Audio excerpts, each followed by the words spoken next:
अब नहीं बोलना।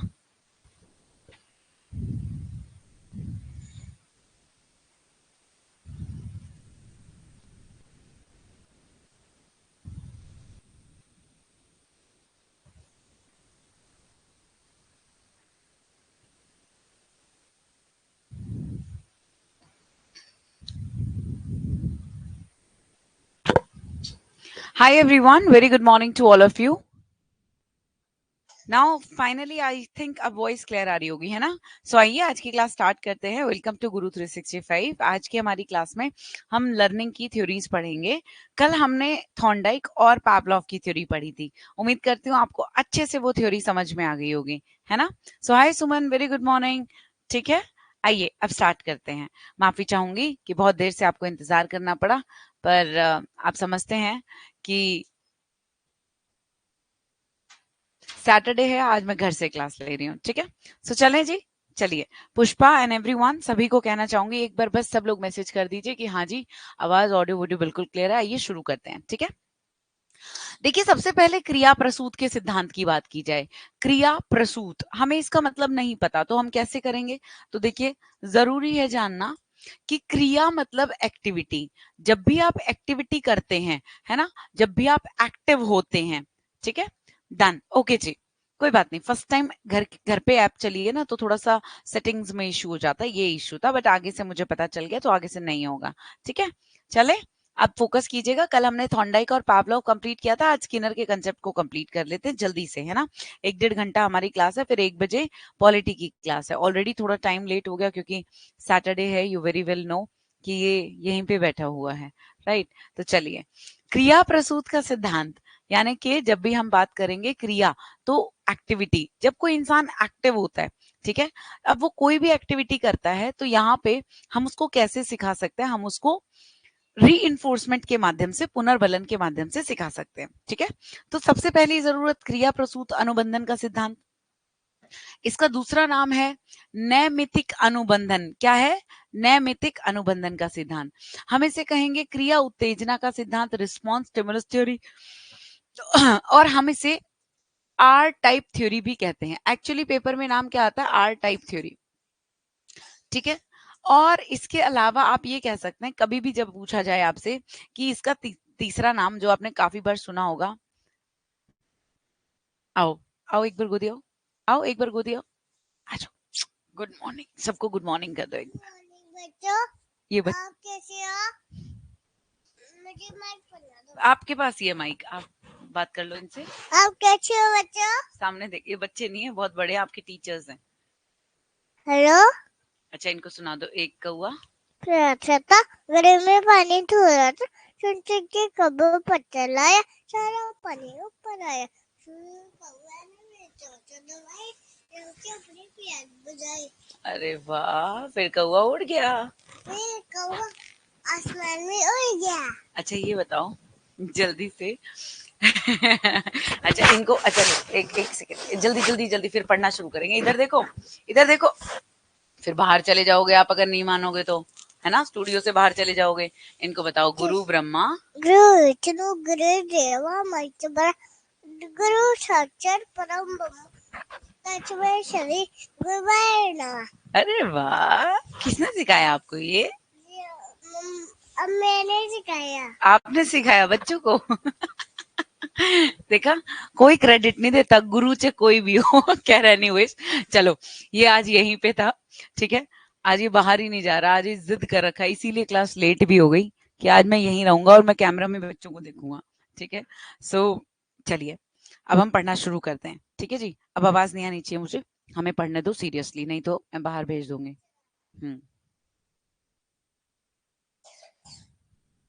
एक्चुअली इसको फीवर है, तो मैं जोर जबरदस्ती भी नहीं कर सकती इसके साथ। ओके ओके, ये लो, ठीक है जी। देखो यार, मेरे जैसा बनेगा, किसके जैसा बनेगा भगवान जाने, है ना? ये सही सही बन जाए वही बहुत है। आइए शुरू करते हैं। खैर आपने कह दिया इसलिए मैंने बता दिया। 2-4 मिनट और टॉलरेट करते हैं, फिर इसको बाहर भेज देंगे। ठीक है, चलिए। सो क्रिया प्रसूत का सिद्धांत, इंसान एक्टिव रहता है, आप याद रखिएगा, स से सक्रिय, स से स्किनर, ठीक है, तो इसका नाम हम कहेंगे सक्रिय अनुबंधन का सिद्धांत। देखिए सक्रिय अनुबंधन का सिद्धांत जो होता है, सक्रिय अनुबंधन का सिद्धांत जो होता है, ये कहता है इंसान सक्रिय रहता है और सक्रिय रहने पर कोई भी चीज उसके चरित्र में कैसे मिलाई जाएगी, कैसे उसके चरित्र में किसी चीज को डालेंगे, तो उसके लिए एक टूल है, एक उपकरण है जिसे रीइंफोर्समेंट बोलते हैं, राइट। इसीलिए इसका नाम जो है वो आर टाइप थ्योरी आप कहेंगे, इसीलिए इसका नाम क्या कहेंगे आप, आर टाइप थ्योरी। तो आइए आगे हम फटाफट से पढ़ते हैं और देखते हैं इस थ्योरी में क्या है, ठीक है। चलो कोई बात नहीं, चलिए आइए आगे चलते हैं नेक्स्ट पे कि हमें इसमें क्या क्या सीखना है। देखिए सबसे जरूरी चीज है कि इस पर किस पर प्रयोग किया गया। तो बहुत लोग कहते हैं कि जी कबूतर पर प्रयोग किया, बहुत लोग कहते हैं चूहे पर प्रयोग किया, तो चूहे और कबूतर दोनों पर प्रयोग किया गया था, ध्यान रखिएगा। चूहे को एक स्किनर पेटी एक बक्से में डाला, ठीक है, और उस स्किनर पेटी में एक खटका था जिसको लिवरपुल बोलते थे। अब चूहे की फितरत क्या है, कूदना, चूहे की प्रवृत्ति क्या है, कूदना।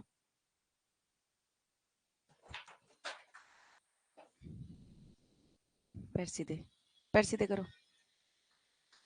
तो सॉरी यार, लास्ट है बस, ठीक है। तो चूहे की प्रवृत्ति क्या होती है, कूदना। अब वो कूदता रहेगा तो कहीं ना कहीं उसको संयोगवश उसका पैर एक लिवर पुल पे पड़ेगा और जैसे ही लिवर पुल बटन दबेगा वैसे ही खट की आवाज आएगी, खट, ठीक है।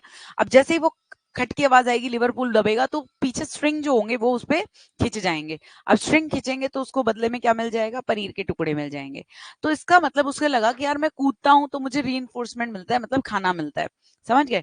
तो हम इसी चीज को क्या बोलेंगे, तो हम इसको बोलेंगे कि भाई बच्चा सक्रिय है ना, और उसको क्या किया गया, उसकी क्रिया पर रीइंफोर्समेंट दिया गया। अब रीइंफोर्समेंट कैसे देते हैं ये टीचर को सिखाने के लिए ये थ्योरी हमारे सिलेबस में डाली गई है, ठीक है। ऐसे ही कबूतर की बात करते हैं, पक्षियों की बात करते हैं, ठीक है। तो कबूतर की आदत होती है चोंच मारने की, ठीक है, पक्षियों की आदत होती है चोंच मारने की। अब आप कभी भी इस चीज को अगर नोट करेंगे तो वो चोंच मार रहा है, स्किनर देख रहे हैं, स्किनर चाहते हैं कि भाई वो क्या करे, चोंच मारता रहे। अब कोई एक्टिविटी कर रहा है और आप चाहते हो कि ये एक्टिविटी वो करता रहे, तो आप उसको क्या करोगे, प्रशंसा दोगे, आप उसको कुछ रीइंफोर्समेंट दोगे। तो उसने दाना डाल दिया, कबूतर को लगा कि भाई मैं चोंच मारता हूं तो मुझे क्या मिलता है, दाना मिलता है, तो इसका मतलब चोंच मारने से दाना मिलेगा। तो ऐसे ही आपने मान लीजिए कोई भी अच्छा काम किया और आपको बदले में उसके लिए प्रशंसा मिली या कुछ भी प्लेजेंट मिला जो आपको अच्छा लगता है, तो आप ऐसे काम को दोबारा करेंगे। मैं इसके बहुत सारे आपको एग्जांपल्स दूंगी, जैसे कई बार आप जैसे वैसे ही गुनगुना रहे थे, गा रहे थे, ठीक है, तो फिर कहीं ना कहीं आपको किसी ने कहा कि अरे वाह आप तो बड़ा अच्छा गाते हैं, है ना, तो आप दोबारा गाएंगे, चाहे अकेले में जाके एक बार फिर से गा के देखे कि सच में मेरी आवाज अच्छी है ना। आपको एक तरीका मिल जाता है, मतलब एक रास्ता मिल जाता है, ठीक है। ऐसे ही एक बच्चे ने ड्राइंग की, ठीक है, अब उसके वो मम्मा के पास गया, उसकी मम्मा बिजी, तो उसने कहा मम्मा देखो मैंने ड्राइंग बनाई है। तो उसकी मम्मा ने कहा हाँ हाँ ठीक है ठीक है, मतलब ऐसे गंदा सा रिस्पॉन्स दिया, री अच्छा नहीं दिया। बट वो दादी के पास गया, नानी के पास गया कि नानी देखो मैंने ड्राइंग बनाई है, अरे वाह ये तो बड़ी सुंदर है, किसने बनाई, कैसे बनाई, ये तो बहुत सुंदर है। तो वो फिर से ड्राइंग करेगा तो किसके पास जाएगा। तो आप समझ सकते हैं इस चीज को, ये चीज हमारे लिए लर्निंग पे बहुत प्रभाव डालती है, ठीक है। यहाँ तक छोटी छोटी बातें समझ में आ रही है सबको। आइए अब आगे चलते हैं। तो प्रयोग उसने चूहे और कबूतर पर किया और यह सिद्धांत स्किनर ने दिया। स्किनर जो है हमारे लास्ट व्यवहारवादी माने जाते हैं, ठीक, जिनके अनुसार बच्चा सक्रिय है, बच्चा सक्रिय है, एक्टिव है, और हमें क्या करना है, उसकी सक्रियता पे देखना है कि उसकी जो क्रिया है वो कैसी है। अगर आपको लगता है वो क्रिया अच्छी है तो आप उसे क्या करो, पॉजिटिव रीइंफोर्समेंट दो। आपको लगता है वो क्रिया बुरी है तो नेगेटिव रीइंफोर्समेंट दो। इस प्रकार से उसका क्या बनेगा, चरित्र बनेगा, चारित्रीकरण, ठीक है जी, कैरेक्टराइजेशन। आइए मैं आपको आगे ले चलती हूँ।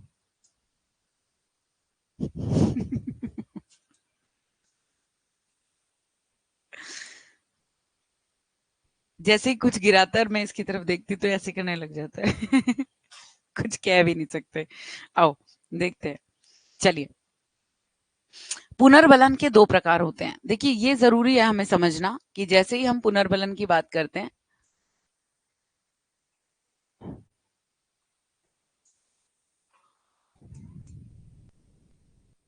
यानी कि रीइंफोर्समेंट,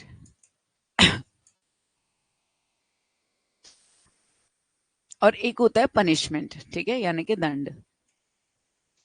अब बहुत सारे लोग कई बार इसमें डिफरेंशिएट नहीं कर पाते, हम इसमें डिफरेंशिएशन आज सीख लेंगे बहुत अच्छे से, ठीक है, डन। तो सुनिएगा ध्यान से। रीइंफोर्समेंट दो प्रकार का होता है, पॉजिटिव और नेगेटिव, ठीक है। ऐसे ही पनिशमेंट भी दो प्रकार की होती है, पॉजिटिव और नेगेटिव। हमेशा चार ऑप्शंस जब आते हैं, आपसे पूछा जाता है कि भाई बताओ इन चारों में से क्या आंसर होगा, तो आप आंसर तब दे पाओगे जब आपको इन चारों का कंसेप्ट पता होगा। देखिए पॉजिटिव रीइंफोर्समेंट मतलब धनात्मक धनात्मक पुनर्बलन, नेगेटिव रीइंफोर्समेंट मतलब ऋणात्मक पुनर्बलन।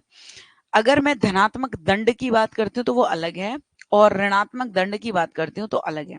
हालांकि आप सब कहते हैं कि भाई जो है दंड तो होना ही नहीं चाहिए, लेकिन ऐसा नहीं है, दंड होना चाहिए। कैसा होना चाहिए वो मैं आपको बताती हूँ, ठीक है।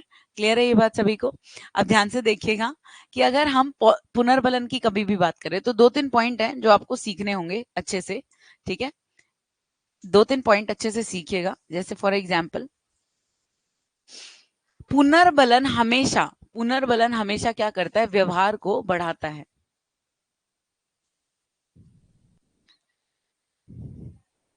नहीं यार, इसको फीवर है आज, तो सारी रात बस सोए नहीं, और इसी चक्कर में। एक मिनट होल्ड, मतलब रुकेंगे आप, एक मिनट रुकिएगा, मैं इसको बाहर पास करके आती हूँ, ठीक।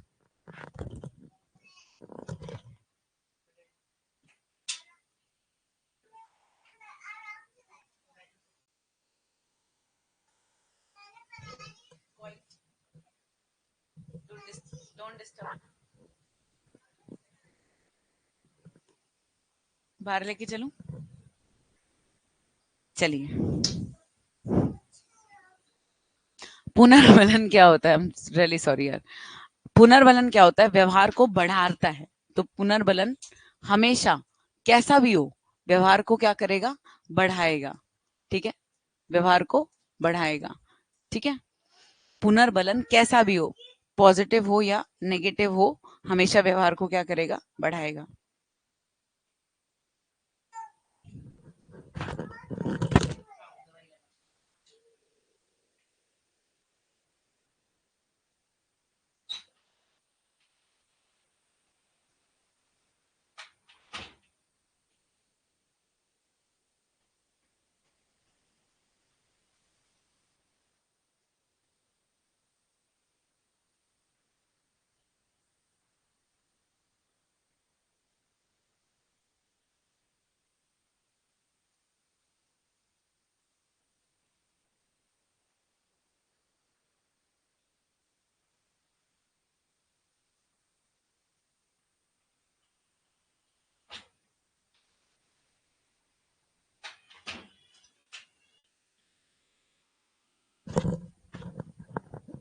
अब सीरियसली पढ़ते हैं यार, ठीक है, चलो। बच्चे भाई काम के टाइम पे बिल्कुल अच्छे नहीं लगते, वैसे बिल्कुल बहुत अच्छे लगते हैं, लेकिन काम के टाइम पे, पढ़ाई के टाइम पे नहीं। हमारा करियर का पीक टाइम चल रहा है इस टाइम, हम रिस्क नहीं ले सकते, ठीक है। आइए फटाफट से शुरू करते हैं। कोई बात नहीं, एक आध बार मन रखने के लिए कर लेते हैं, बट चलिए। देखिए यहाँ पे हमेशा हमारे से क्वेश्चन पूछा जाता है कि पुनर्बलन के बारे में आपको बताना है, ठीक है। तो इनमें से क्या व्यवहार को बढ़ाता है, तो पुनर्बलन चाहे पॉजिटिव हो चाहे नेगेटिव हो, हमेशा व्यवहार को बढ़ाएगा। अगर दंड कभी भी होगा तो वो व्यवहार को हमेशा घटाएगा। सबसे पहले इस बात को याद रखिएगा। दोबारा बोल देती हूँ, पुनर्बलन पॉजिटिव हो या नेगेटिव हो, हमेशा व्यवहार को बढ़ाएगा। बढ़ाने का मतलब है कि एक व्यवहार को पक्का करेगा, चरित्र को बढ़ाएगा। और कोई भी चीज, कोई भी क्रिया है, कोई भी एक्टिविटी हम कर रहे हैं, उसको बढ़ाएगा, व्यवहार के अंदर मिलाएगा। लेकिन दंड क्या करेगा, व्यवहार को कम करेगा, ठीक है। तो अध्यापक किसी बच्चे के अंदर कोई भी क्रिया को कम करने के लिए, व्यवहार को कम करने के लिए किसका प्रयोग करेगा, तो आप कहेंगे दंड का प्रयोग करेगा, ठीक है। सबसे पहले ये वाला पॉइंट आप याद कर लीजिएगा। कि व्यवहार यानी कि बिहेवियर को इंक्रीज करने के लिए क्या होता है? पुनर्बलन होता है। ठीक है जी। और बिहेवियर को डिक्रीज करने के लिए क्या होता है? आप कहेंगे मैम दंड होता है। ठीक है, इसको आप बोलेंगे धनात्मक। ठीक है, इसको आप बोलेंगे क्या? ऋणात्मक। आइए आगे चलते हैं।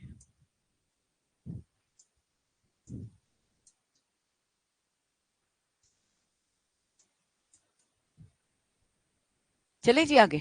डन। आइए अब सुनिए, बिल्कुल ध्यान से समझिएगा। ठीक है, कि यहाँ से क्वेश्चन कैसे पूछा जाता है। बहुत बार क्वेश्चन पूछा जाता है कि भाई ये कोई भी एक्टिविटी दे दी, पूछेगा भाई ये क्या है। तो देखो इसको हमेशा ध्यान रखना, इसको याद रखने के कुछ तरीके हैं, मैं अच्छे से समझा देती हूँ आपको।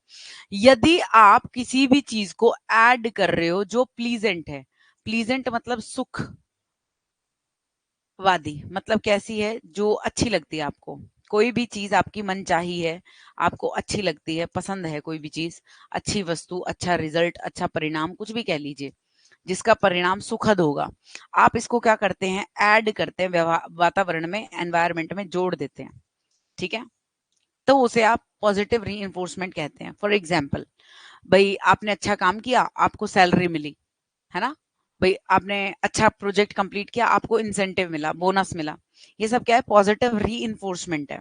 पॉजिटिव री है। ठीक है, नेगेटिव री क्या होता है? यार नेगेटिव री हमेशा याद रखिएगा, बात नेगेटिव का मतलब होता है घटाना। नेगेटिव का मतलब क्या होता है? घटाना। ठीक है, आप वातावरण में से, एनवायरमेंट में से कुछ भी ऐसा घटाते हैं जो अनप्लीजेंट होता है, जो अनप्लीजेंट होता है। आप इसको ये भी कह सकते हो कि दुखद परिणाम से बचने के लिए, दुखद परिणाम से बचने के लिए आप जो भी करते हैं वो नेगेटिव रीइंफोर्समेंट ही तो है। आज तक आपको ये लगता होगा कि शाबाश कहना पॉजिटिव रीइंफोर्समेंट है और डांट फटकार जो है वो नेगेटिव रीइंफोर्समेंट है, लेकिन नहीं, ये गलत है। ठीक है, ध्यान से सुनिएगा। दुखद परिणाम से बचने के लिए आप जो भी करेंगे वो क्या होगा आपका? बचने के लिए आप जो भी करेंगे वो क्या होगा आपका? तो कहेंगे कि मैम वो हमारा नेगेटिव रीइंफोर्समेंट होगा।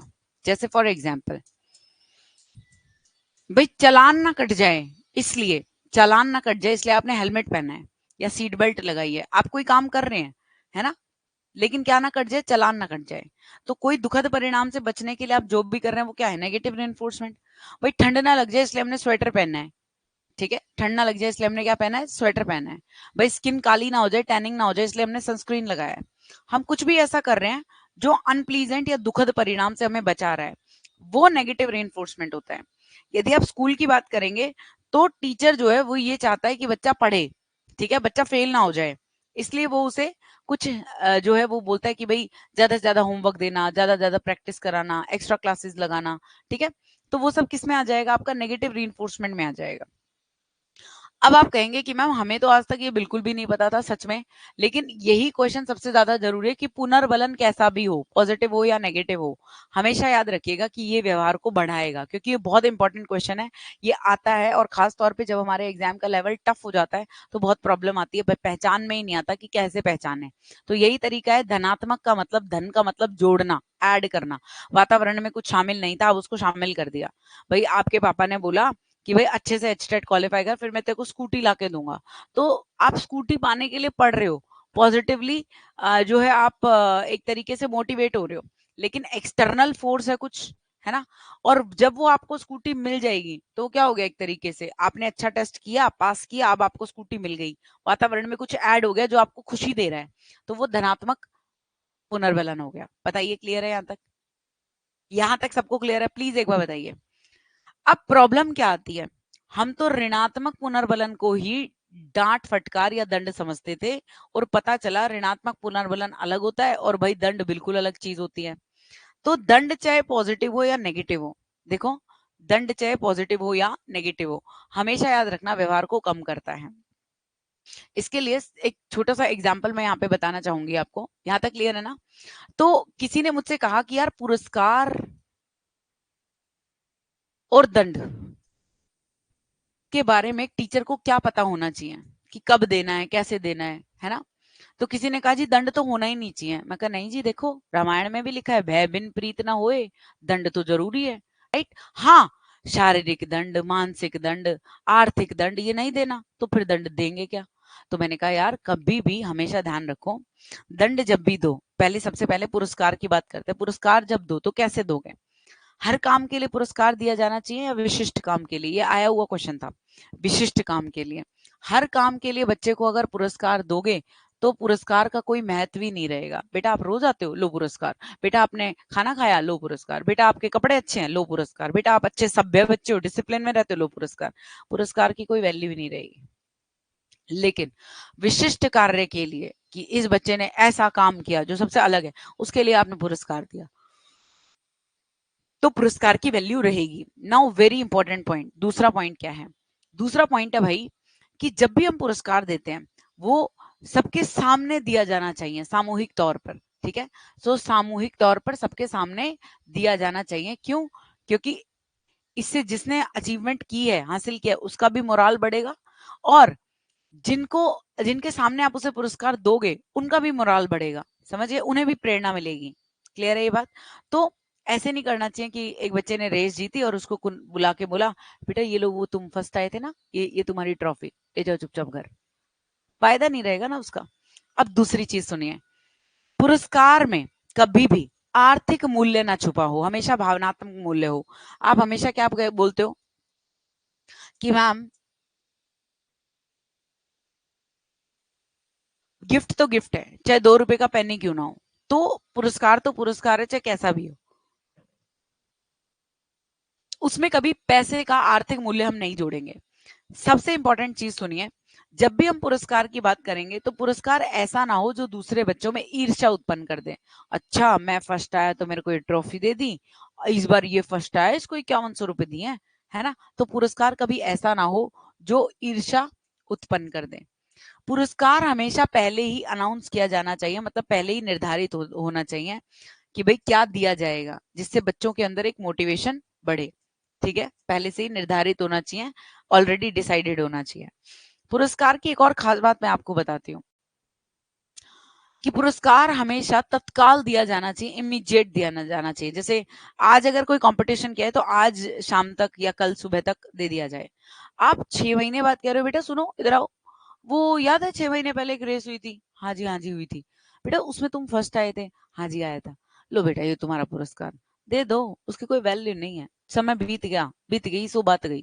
तो ये बहुत जरूरी है कि तत्काल पुरस्कार दिया जाना चाहिए जब, ठीक है। सॉरी यार।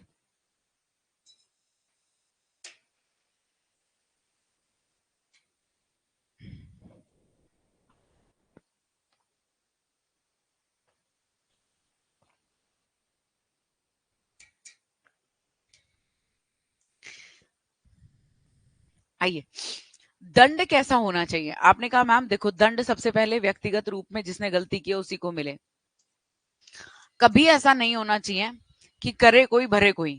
क्लास में कुछ पीछे वाले बेंचेस पे शोर मचता था, लड़ाइयां होती थी और जो भी शैतानियां होती थी, और टीचर क्या करती थी, आगे बैठ के जो पढ़ते थे, आई एम सॉरी से अवॉइड कीजिएगा, थोड़ा सा जेनेटिक है, कभी कभी हो जाता है, ठीक है। और एक बार आना शुरू हो तो होती रहती है, मेरे साथ ये प्रॉब्लम है थोड़ी सी, ठीक है। I try my level best to control, लेकिन बहुत बार होता है कि काफी बार जब आप हेल्थ पे इफेक्ट पड़ता है तो वो हो जाता है। I hope you will avoid, ठीक है, ध्यान मत देना इस चीज पे, ठीक है। तो दंड कैसा होता है? व्यक्तिगत होता है। तो ऐसे में अगर बच्चे शरारत कर रहे हैं और आगे वाले बच्चे पढ़ रहे हैं लेकिन मैडम को गुस्सा आ गया, मैडम ने कहा चलो भाई एक काम करो, सारे के सारे खड़े हो जाओ और अपने हाथ ऊपर कर लो और अपने बैग सिर पे रख लो और सारा दिन खड़े रहो, आज कोई क्लास नहीं लगेगी और मचाओ शोर। तो भाई एक बात बताओ, जिसकी गलती थी उसको बोलो ना, जिसकी गलती नहीं थी पूरी क्लास उनकी सजा क्यों भुगते, है ना। अब खामखा आपने अच्छे बच्चों से भी क्या करी, दुश्मनी मोल ले ली, वो गलत कर दिया। कभी भी ऐसा काम क्लास में नहीं करना चाहिए। जिसकी गलती है उसको डांटना चाहिए, हमेशा उसको सजा देनी चाहिए, चाहे जो भी सजा दो। सजा देने के लिए बहुत सारी हैं। पापा हमेशा बोलते हैं कि एक के मारू दूजा घायल हो तीजा खौफ खाए मर जाए। एक ही बच्चे ने गलती की, उसी को ऐसी सजा दे दो, दूसरा तो सोचे ही ना और तीसरा तो डरे। कि ना ना ना ना वो गलती हुई थी, उसको ऐसी सजा मिली थी, ऐसा होना ही नहीं चाहिए। ठीक है, अब इसका मतलब मारना नहीं है, मारना नहीं है हमें बच्चे को। जरूरी क्या है वो समझना। हम बच्चे को कभी भी कार्य के हिसाब से दंड ना दे, उसकी क्षमता के हिसाब से दें। कई बार जब हम स्कूल जाते थे और लेट हो जाते थे तो आज भी याद है कि बोलते थे कि चलो 5 चक्कर लगाओ ग्राउंड के।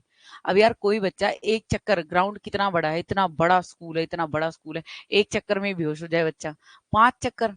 ठीक है, तो कहीं ना कहीं दंड कैसा होना चाहिए, बच्चे की क्षमता के अनुसार होना चाहिए। फिर तीसरी चीज की बात करते हैं। ठीक है, समझ में आ रहा है सबको? यस और नो, हाँ या ना, प्लीज बताना।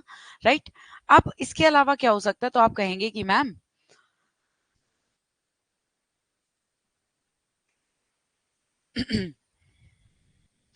दंड जो है ऐसा कभी ना हो जो दूसरे बच्चों में सहानुभूति उत्पन्न करे। ठीक है, जो दूसरे बच्चों में क्या उत्पन्न करे, सहानुभूति उत्पन्न करे। ठीक है, ध्यान रखिएगा, तो ऐसा नहीं होना चाहिए। राइट, अच्छा दूसरी इंपॉर्टेंट चीज और क्या होना चाहिए, दंड देते टाइम हमेशा ध्यान रखिए कि दंड कभी आर्थिक ना हो, दंड कभी शारीरिक ना हो, दंड कभी मानसिक ना हो। ठीक है, शारीरिक ना हो, दंड कभी मानसिक ना हो। ठीक है, क्लियर है ये बात? चलिए, तो आई होप पहले आपको समझ में आ गया होगा पुरस्कार और दंड के लिए क्या क्या चीजें हमें ध्यान रखनी चाहिए। ठीक है, अब आपने कहा चलिए मैम ये बताओ दंड पॉजिटिव कैसे होता है, नेगेटिव कैसे होता है। तो मैंने अभी अभी आपको बताया कि यार पॉजिटिव का मतलब है वातावरण में कुछ भी ऐड करना, यानी कि जोड़ना, है ना। लेकिन जोड़ेंगे, दंड है तो कैसा होगा, अनप्लीजेंट होगा। अब नहा धो के बच्चा स्कूल आया, या कोई भी चीज मान लो, जैसे मान लो टेस्ट हुआ बच्चे का, उसके कम नंबर आए, तो क्या दंड दिया आपने, आपने बोला भाई इस पेज को 100 बार लिख के लाएगा, तेरी यही सजा है। तो अनप्लीजेंट चीज जो उसको पसंद नहीं है, उसको आपने वातावरण में क्या कर दिया, ऐड कर दिया, ये पॉजिटिव पनिशमेंट है। दंड पॉजिटिव हो या नेगेटिव हो, व्यवहार को हमेशा घटाएगा। लेकिन पॉजिटिव दंड कैसा होता है, जो व्यवहार में वो जो वातावरण में जोड़ा जाता है। दोनों बातों को समझ पा रहे हो आप अच्छे से? ठीक है, तो मैंने जैसे ही कुछ भी अनप्लीजेंट जोड़ दिया, जैसे फॉर एग्जाम्पल जैसे टीन एज में बच्चे अक्सर जैसे रूम वगैरह उनको प्राइवेट दे दिया जाता है कि चलो भाई ये तुम्हारी पढ़ाई वढ़ाई है, ऐसे करो वैसे करो। बच्चे कई बार मिसयूज करते, तो आप पकड़ लेते हो कि हाँ भाई मतलब गड़बड़ कर रहा है बच्चा, तो आपने उसको दंड क्या दिया, चल आज से एक काम कर, तू दादाजी तेरे कमरे में सोएंगे। ठीक है, डन। तो कुछ जो उसे पसंद नहीं है वो आपने उसके वातावरण में ऐड कर दिया। समझ गए इस बात को? नाउ वेरी इंपॉर्टेंट, जैसे आज से तू ये करेगा, ठीक है, तो कुछ ऐड कर दिया आपने जो उसको पसंद नहीं है। अब नेगेटिव क्या होता है, ऋणात्मक दंड क्या होता है, आपने उसकी फेवरेट चीज, कोई भी फेवरेट चीज उसके वातावरण में से घटा दी। जैसे फॉर एग्जाम्पल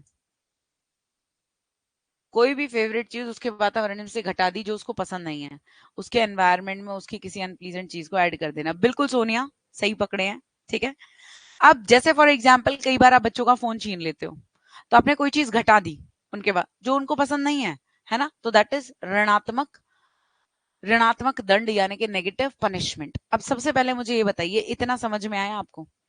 पॉजिटिव रेनफोर्समेंट क्या होता है, नेगेटिव रेनफोर्समेंट क्या होता है, नेगेटिव रेनफोर्समेंट और पॉजिटिव पनिशमेंट में क्या फर्क है, नेगेटिव रेनफोर्समेंट और नेगेटिव पनिशमेंट में क्या फर्क है। ठीक है, ये क्लियर है?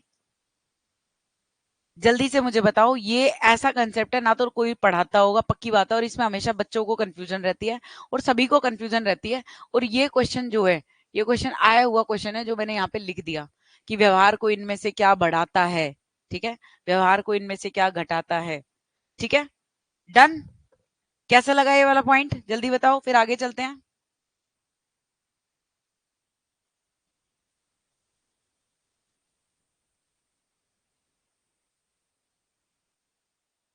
चलिए, एग्जाम्पल देना मैम नेगेटिव पनिशमेंट का। नेगेटिव पनिशमेंट का तो यार फोन छीन लिया बच्चे का, जैसे आप बच्चे ने कोई भी ऐसी एक्टिविटी कर दी कि आपको गुस्सा आ गया, अब आपने उसका फोन छीन लिया, या फिर मान लीजिए कोई भी उसकी फेवरेट चीज है ना, आपने छीन ली उससे। ठीक, क्लास से बाहर निकालना वो भी दंड में आता है। ठीक है, क्लियर है मैम? आपने यूट्यूब पर कराया था जब समझ में आया था, और अब रिवाइज हो गया तो अच्छे से क्लियर हो गया। That's so nice. तो ये सारा क्लियर है, तो आइए आगे चलते हैं फटाफट से, ठीक है। देखिए अब पढ़िएगा, मैं पढ़ के समझाऊंगी तो और भी बढ़िया क्लियर होगा। प्रबलन दो प्रकार का होता है। देखिए प्रबलन लिखा हो या पुनर्बलन लिखा हो एक ही बात होती है। ये मत कहना कि आपने प्रबलन पढ़ाया था पुनर्बलन नहीं पढ़ाया था, ठीक है। ध्यान है ना वो कल वाला एग्जाम्पल, ठीक है। सबसे पहले पॉजिटिव पुनर्बलन पढ़ते हैं। ऐसी चीज जोड़ी जाती है, पॉजिटिव है तो क्या की जाती है, जोड़ी जाती है, जो व्यवहार को जारी रखती है या फिर उसे सक्रिय होने से अधिक संभावना बढ़ाती है, यानी कि उसको क्या करेगी, बढ़ाएगी, ठीक है। यानी उसके व्यवहार को प्रोत्साहित करने के लिए सुख देने वाले परिणाम पेश करेगी, ठीक है। जिन कामों का परिणाम सुखद होता है वे धनात्मक और प्रबलन कहलाते हैं। जैसे फॉर एग्जाम्पल आप भोजन, पानी, प्रशंसा, धन, प्रतिष्ठा, जब भी ये मिलेगा, सूचना, किसी ने इंफॉर्मेशन दे दी तो आपको सेटिस्फेक्शन होगी, तो ये क्या है, पॉजिटिव री है। क्लियर है ये बात। अब आपने कहा कि यस मैम, नेगेटिव री क्या होता है। जब आप कभी भी अप्रिय और पीड़ादायक उद्दीपक होते हैं, ठीक है, तो इनकी सहायता से व्यक्ति वैसी अनुक्रियाएं करता है जो इन पीड़ादायक उद्दीपकों से छुटकारा दिलवाए, ठीक है, उनसे दूर रहने के लिए, बच निकलने के लिए रास्ता दिखाए। इस प्रकार का ऋणात्मक प्रबलन अनदेखा करना यानी कि अवॉइडेंस या पलायन करना अनुक्रिया सिखाते हैं। तो अनुक्रिया सिखाते हैं इसका मतलब किसी भी क्रिया को, किसी भी व्यवहार को बढ़ाते हैं, उनसे बचना सिखाते हैं, हाँ या ना। जैसे आम आदमी दुखदाई ठंड से बचने के लिए चादर ओढ़ता है, ऊनी कपड़े पहनता है या लकड़ी जलाता है ना। ये सब जो भी वो कर रहा है वो ठंड से बचने के लिए कर रहा है। क्लियर है ये बात सबको। तो ये क्या हो गया आपका, नेगेटिव पुनर्बलन हो गया। क्लियर है यहां तक। अब दूसरा सुनिए, जैसे फॉर एग्जाम्पल मोनिका बेटा बताना, दंड को हम ऋणात्मक प्रबलन नहीं कह सकते, क्योंकि दंड जो है वो आप कह सकते हो मनुष्य उससे डरता है। दंड अनुक्रिया को हमेशा कम करता है, ठीक है, जबकि ऋणात्मक पुनर्बलन अनुक्रिया की संभावना को क्या करता है, बढ़ाता है। ये पॉइंट बहुत जरूरी है जो मैं आपको पहले बता चुकी हूँ। हम ट्रैफिक पुलिस या दुर्घटना से बचने के लिए सीट बेल्ट या हेलमेट पहनते हैं, तो वो ऋणात्मक पुनर्बलन है, ठीक है। तो पुनर्बलन कैसा भी हो व्यवहार को बढ़ाता है, ये ध्यान रखिएगा। बड़ा इंपॉर्टेंट क्वेश्चन है कि ये एचटेट में आया हुआ क्वेश्चन है। अगर मैं सतत पुनर्बलन की बात करूं, ठीक है, अनुसूचियों की बात करूं, तो आइए पहले मैं इसको एक बार अच्छे से समझा दूं, ठीक है, ध्यान से समझिएगा।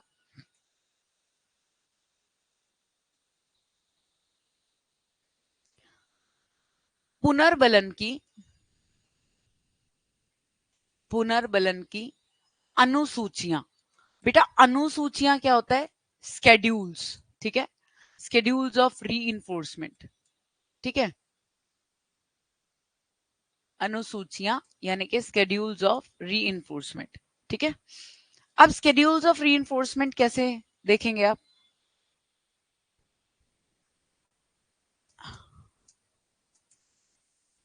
देखिए बेटा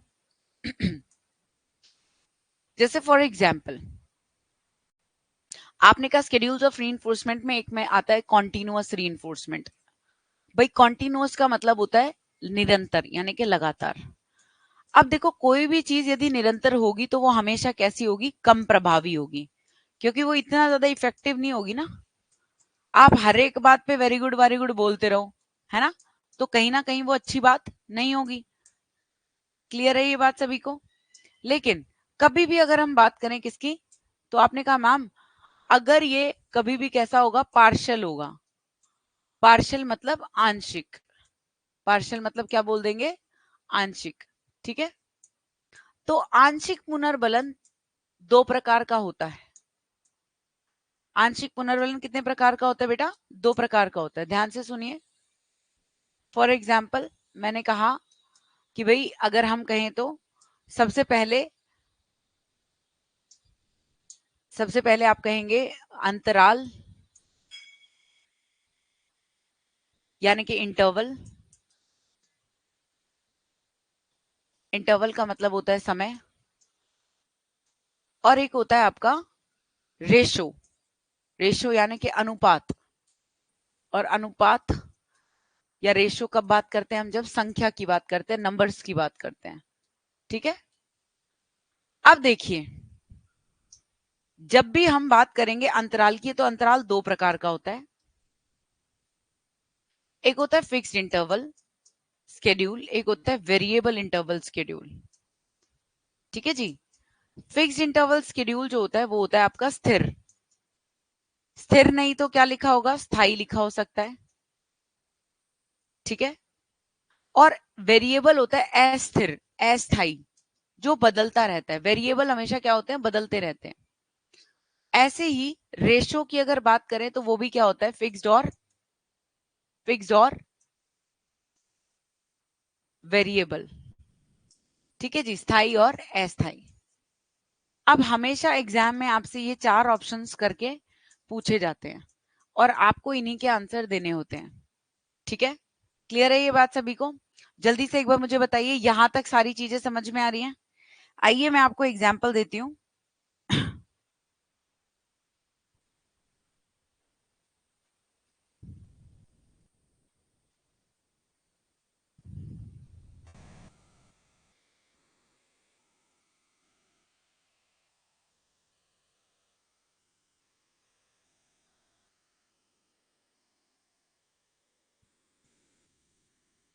देखिए,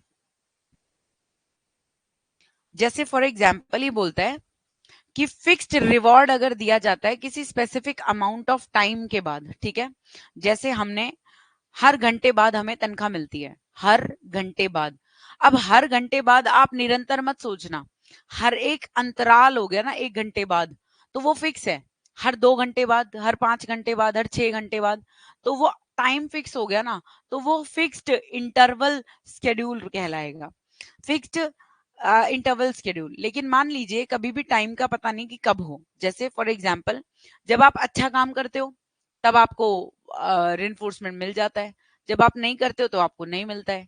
लाइफ रेगुलर चलती रहती है, रोज मीटिंग होती है, रोज क्लास होती है, लेकिन किसी किसी क्लास में आप क्या करते हो, बहुत अप्रिसिएशन दे देते हो, तो वो मेरे लिए क्या होता है, वेरिएबल इंटरवल स्केड्यूल होता है। मुझे नहीं पता कि आप किस टाइम इतना अप्रिसिएशन दोगे कि दिल जीत लोगे। मैं तो रोज की तरह अपना काम करती जा रही हूँ, राइट, मैं सक्रिय हूँ, मैं एक्टिव हूँ, रोज की तरह अपना काम कर रही हूँ। मुझे पता भी नहीं कि मुझे कब, लेकिन कभी भी आपका जब मन करता है तब आप 200-250 लाइव आ गए, आपने बहुत ज्यादा ज्यादा मुझे क्या करा, अप्रिसिएशन कर दिया, तो मेरे लिए वो फिक्स्ड इंटरवल स्केड्यूल था। समझ गए? आपने कहा मैम फिक्स्ड रेशो स्केड्यूल क्या होता है? जब आप किसी नंबर पे फिक्स होते हो, जैसे फॉर एग्जाम्पल मैंने कहा कि हर 5 हेडलाइन के बाद एक ब्रेक आएगा, हर 10 हेडलाइन के बाद एक ब्रेक आएगा। आपको पता हो गया, माइंड सेट हो गया, हर 10 संख्या पे फोकस कर रहे हैं, तो वो फिक्स्ड रेशियो स्केड्यूल हो गया। लेकिन जब आपने कहा कि मैम मान लीजिए फॉर एग्जाम्पल अगर मैं वेरिएबल रेशियो की बात करूं, ठीक है, तो एग्जैक्ट नंबर हमें नहीं पता, लेकिन कभी भी एग्जैक्ट नंबर हमें नहीं पता, कभी 2 के बाद, कभी 4 के बाद, कभी 20 के बाद, ठीक है, तो कभी किसी के भी बाद, किसी भी नंबर के बाद हमें अप्रिसिएशन या रीइंफोर्समेंट मिल जाता है, तो वो हमारा क्या होगा, वेरिएबल रेशियो स्केड्यूल। जल्दी से मुझे बताइए, आपको समझ में आया? कल वाली क्लास में सिखाया था और अब ये पक्का भी हो गया होगा, अब अच्छे से क्लियर हो गया होगा। ठीक है, कोई डाउट है तो बताइए। अब इनको कैसे ही पूछ लो, ठीक है, मतलब जैसे मैं ये देख रही हूँ कि कोई और अच्छा एग्जाम्पल मुझे मिल जाए, तो जैसे पेपर में है फिक्स रेशियो शेड्यूल का देखना, in a video game Donkey Kong you receive an extra life for every 100 bananas collected. ठीक है, तो जैसे फॉर एग्जाम्पल हर 100 बनाना कलेक्ट करने के बाद आपको क्या मिलेगा, एक एक्स्ट्रा लाइफ मिलेगी। मान लो आप कोई गेम खेल रहे हो, आप जैसे ही 100 बनाना कलेक्ट कर लेते हो, 100 कॉइन आपकी लाइफ आ जाती है, तो वो क्या है, तो आप कहोगे मैम हर 100 के बाद कर रहे हो ना, तो वो फिक्स्ड रेशो हो गया, क्योंकि काउंटिंग बता रहे हो आप। समझ गए?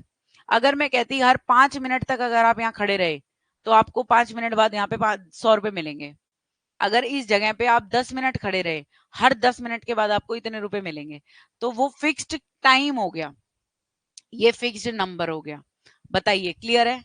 सब लोग एक बार मुझे आंसर दीजिए, यस मैम ये अच्छे से क्लियर है, फिर कोई प्रॉब्लम नहीं है, क्योंकि आज की क्लास बहुत इंपॉर्टेंट थी इसी चीज की वजह से सबसे ज्यादा, क्योंकि ये 2 टॉपिक हमेशा पेपर में आते हैं, 4 ऑप्शन ये आते हैं और भाई 4 ऑप्शन ये आते हैं, ये कभी याद ही नहीं होते। सच्ची यकीन मानना, किसी से पूछ के देख लेना, कोई क्लियर भी कर दे तो। ठीक है, सब लोग एक बार कमेंट करो, सो गए कि खो गए, कहाँ गए सारे, जल्दी कीजिए। चलिए, आशा क्लियर, ज्योति क्लियर, सोनिया, मोनिका डन, अच्छे से पक्का, बढ़िया। आइए नेक्स्ट चलते हैं आगे।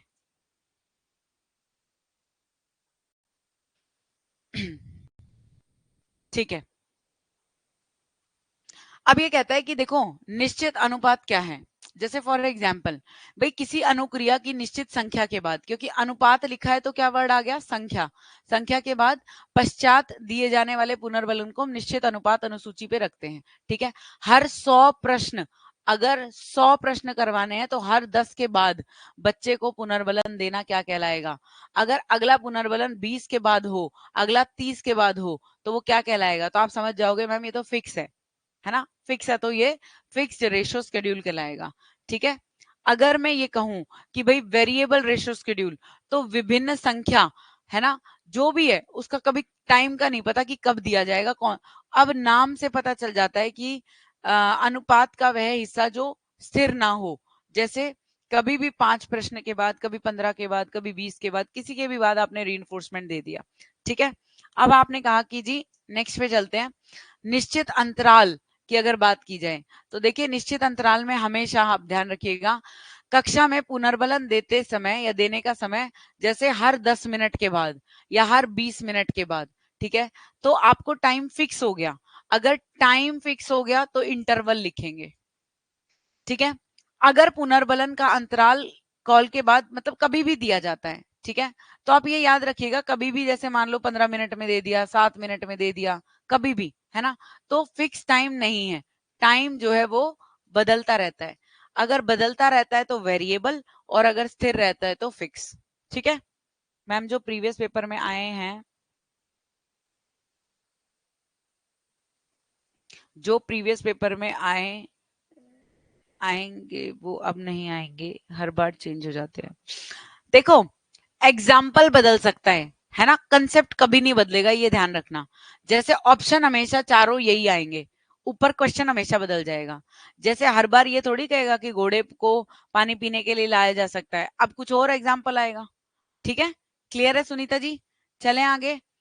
अब जरूरी ये है कि दंड के बारे में भी हम जान ले। कोई भी धनात्मक का मतलब है जोड़ना, कोई भी ऐसी चीज जोड़ी जाती है तो व्यवहार को जारी रखने या फिर से संभावना होने को क्या करता है, कम करता है। तो हमेशा याद रखिए दंड, अब ये याद हो गया होगा आपको बार बार सुन सुन के। ठीक है, उसके व्यवहार को कम करता है जो उसे पसंद ना हो। ठीक है, जो भी उसको परिणाम दिया जाता है। ऋणात्मक क्या होगा, कोई भी ऐसी वस्तु हटा देना जो उसको क्या करती है, अच्छी रखती है। तो हटा दिया आपने इसलिए नेगेटिव हो गया, जोड़ दिया आपने इसलिए क्या हो गया, पॉजिटिव हो गया। ठीक है, क्लियर है ये बात, सभी को क्लियर है। चलते हैं आगे, चलिए, टाइम वेस्ट नहीं करेंगे, बिल्कुल भी आगे चलेंगे। ये है थोड़ा सा पढ़ना जरूरी, धनात्मक सजा और ऋणात्मक उसमें, धनात्मक मतलब सजा मतलब पनिशमेंट, पॉजिटिव पनिशमेंट और नेगेटिव री में क्या फर्क है, जरूरी है ये जानना, डिफरेंशिएट करना। कई बार ऐसे भी क्वेश्चन बन जाते हैं कि भाई बताओ इनमें से कौन सा धनात्मक पनिशमेंट यानी कि पॉजिटिव पनिशमेंट और नेगेटिव री के बीच अंतर है। ठीक है, तो सबसे पहली चीज, धनात्मक सजा जो होती है वो कुछ भी, वैसे आप ये सारा कर पाओगे, मैं समझा ही चुकी हूँ, एक बार इसे रीड कर लेना, टाइम वेस्ट करने की जरूरत नहीं लग रही मुझे। ठीक है, इंग्लिश और हिंदी दोनों में है, और ऐसे ही मैंने इसको भी लिखा है। ठीक है, अब आ जाता है अगला कि स्किनर के थ्योरी के अकॉर्डिंग इनमें से कौन सा वर्ड है जो नहीं दिया गया। ठीक है, इनमें से कौन सा कंसेप्ट है जो किसने दिया है। तो कल मैंने क्वेश्चन कराया था, देख लो, पहला पहला ही मेरे नोट्स में ही है, शेपिंग। शेपिंग मतलब हिंदी में बोलते हैं व्यवस्थापन। व्यवस्थापन क्या होता है, आप कच्ची, बच्चा क्या है, कच्ची मिट्टी है, आप कच्ची मिट्टी को क्या दे रहे हो, आकार दे रहे हो। समझ गए, आप कैसे आकार दे रहे हो, बच्चा कोई भी एक्टिविटी कर रहा है, आप बस उसको पुनर्बलन देते जा रहे हो और आकार देते जा रहे हो, तो उसको शेप कर रहे हो आप, दैट इज शेपिंग। ठीक है, ये कल क्वेश्चन आया था, याद है या नहीं है, जल्दी बताओ। तो सबसे जरूरी चीज है सामान्यकरण क्या होता है, सुनिए। जब व्यक्ति अस्वाभाविक उद्दीपन को, यानी कि अनकंडीशनल स्टिमुलस, मैंने आपको कहा था कि जब भी अनकंडीशनल स्टिमुलस आ जाए तो आप किसको याद करोगे, कंडीशन किस पे नहीं लगाई थी, भोजन पे, नेचुरल प्राकृतिक, है ना, जो क्या है बिल्कुल आप कह सकते हो उसके प्रति क्रिया करना सीख लेता है, तो उस उद्दीपन से मिलते जुलते अन्य उद्दीपन भी वैसी ही प्रक्रिया होने लगते हैं, उसको सामान्यकरण बोलते हैं। अगर आपने, मैंने कहा, इसको मैं इजी तरीके से समझाती हूँ, जरा ध्यान से समझना। दो उद्दीपक एक साथ दिए जाते हैं तो एक के लिए जो प्रतिक्रिया होती है वो दूसरे के लिए ऑटोमेटिकली हो जाती है। Yes, correct. ऐसे ही दूसरी एक और चीज सुनिएगा। दो स्टूडेंट है, एक के प्रति मेरा एक व्यवहार है, दूसरे के प्रति भी ऑटोमेटिकली वैसा ही हो जाएगा, चाहे वो मेरे लिए अनजान है। ठीक है, भोजन के लिए लार निकल रही है तो घंटी के लिए भी क्या निकलने लग गई, लार निकलने लग गई। तो उद्दीपक सामान्यकरण बोलते हैं इसे। उद्दीपक क्या बोलते हैं, सामान्यकरण बोलते हैं।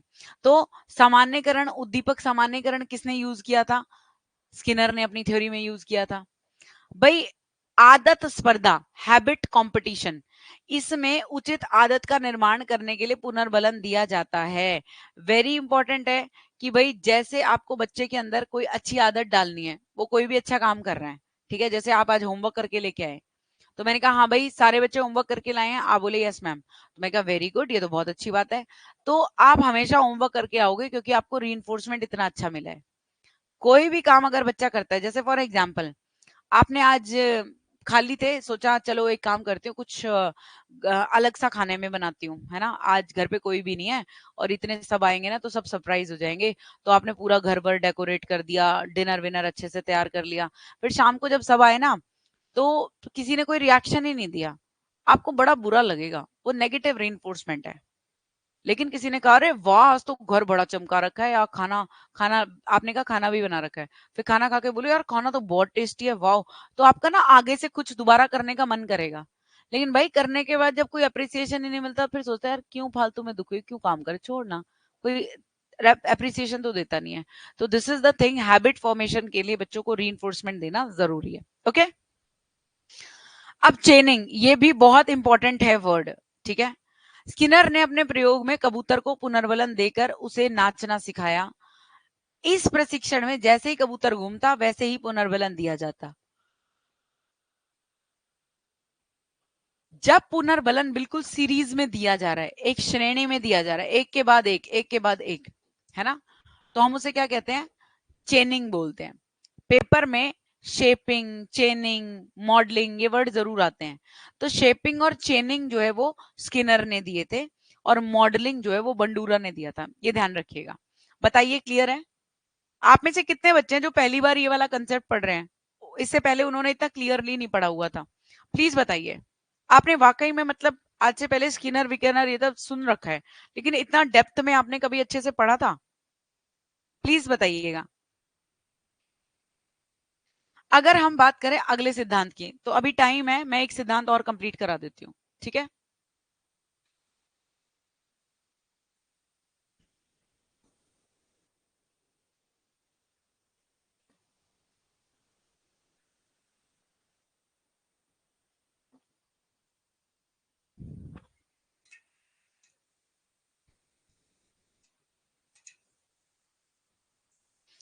आई होप आप लोग बहुत खुश होंगे ये जान के, है ना, कि इस तरह के क्वेश्चन आते हैं और हमें कंटेंट भी मिल गया।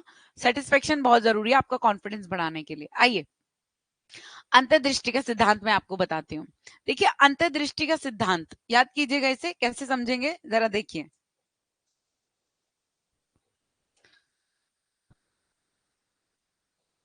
ठीक है मोनिका, थैंक यू। ठीक है, तो अंतर्दृष्टि की जब बात करेंगे, इनसाइट, ठीक है, इन मतलब अंत, अंत मतलब अंदर, साइट मतलब दृष्टि यानी कि देखना। अंदर की आंखें इंसान की तभी खुलती हैं, राइट, जब वो क्या करता है, एक्सपीरियंस लिए होते हैं उसने।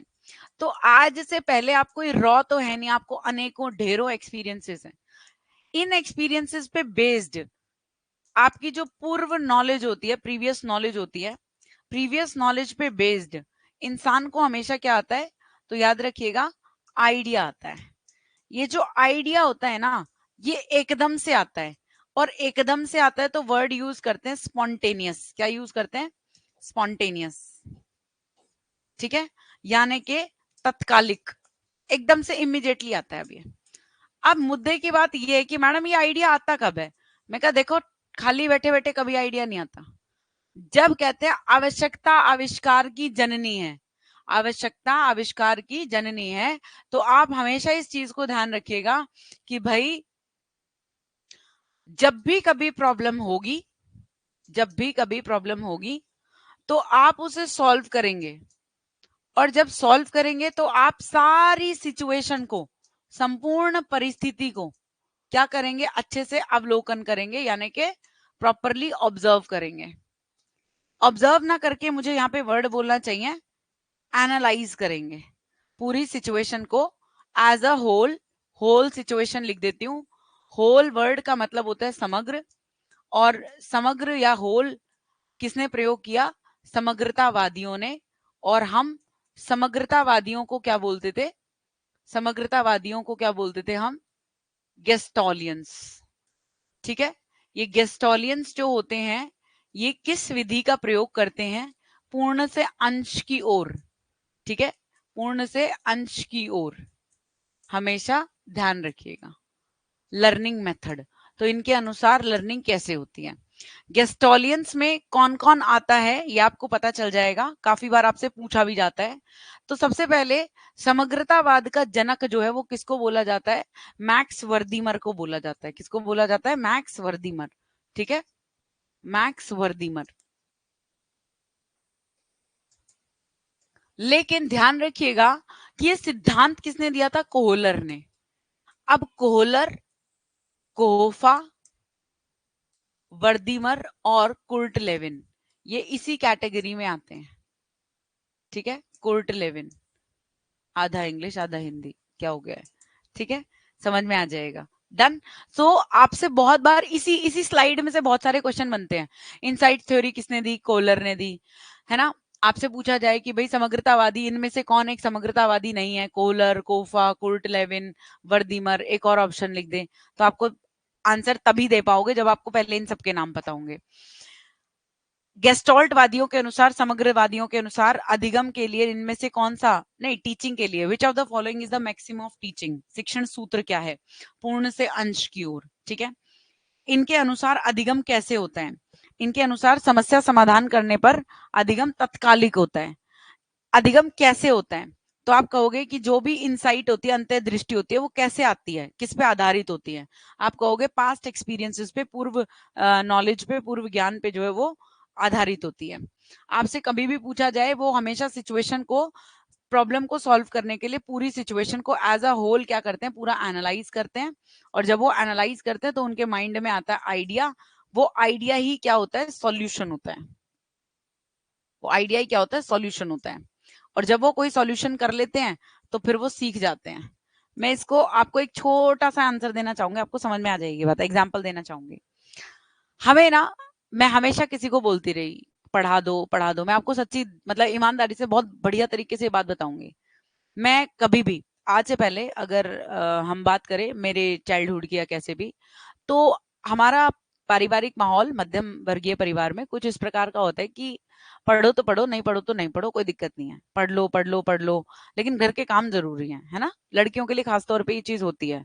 तो लेकिन मेरे फादर हमेशा मेरे बहुत क्लोज रहे हैं, तो उन्होंने मुझे लड़कों जैसी परवरिश भी दी है, राइट, हमेशा अपने साथ रखा है, एक एक्सपोजर दिया है। लेकिन हाँ, फिर भी सारी चीज एक तरफ, प्यार लाड एक तरफ, लेकिन हाँ घर के काम तो करने ही है। ठीक है, एग्जाम्पल सुनिएगा, मैं इस एग्जाम्पल से आपको अच्छे से समझाना चाहती हूँ चीजें।